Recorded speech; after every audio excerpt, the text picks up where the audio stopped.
blues, rock and roll, classical music, just in general, has always played a huge role in our media.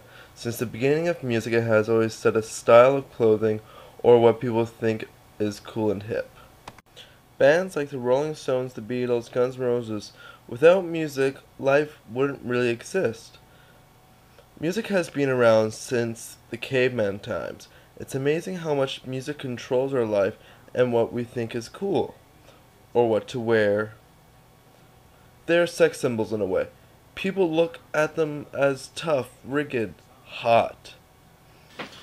Between others, go on a way, or the other. Or what empowers music to make as well interactly. Consider an individual difference among consumers of media entertainment. Take a look at Justin Bieber, for instance. He is one of the most famous known musicians out there at the moment. He has people following his hairstyle, girls at his feet. It's truly amazing.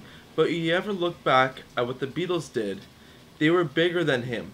No one will ever be able to beat the Beatles. Take a look at the styles through the ages. They've changed quite a bit. You look back at the 60s, prim, proper, no sexual contact at all. 70s, you got the long, shaggy, hippies look starting to come in with the Jimi Hendrix, acid, major drugs. 80s, men dressing like women, women dressing like women. 90s, you got the grunge look with the torn jeans, the plaid t-shirt, the bandanas, everything. But you also have, when the boys bands came in with the frosted tips, the white shirts, the chains, and the jeans. Anti-rock, the opposition to rock and roll by Linda Martin. Rock and roll fans, even the portion of what critics have said was true, by now would be stone deaf with their minds burnt out by drugs and their bodies wasted excessive functions. That known of what is true has never bothered rock opponents nor caused them to pause in that content. And style, this book is about the history of opposition to rock point view.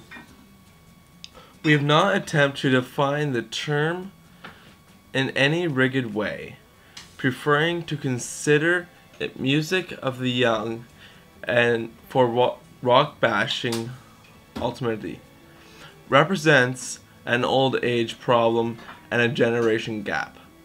Personally, when I read this part of the book, it kind of annoyed me to the point where it's not needed. People can hate rock, but there's no need to stab it in the back and just try and kill it. It's the number one music that is listened to today.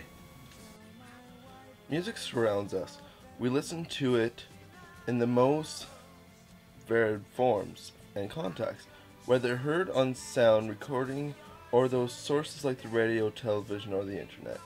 In supermarkets, waiting rooms, restaurants, hairdressers, religious services, concert halls, the opera, the workplace, or sporting events.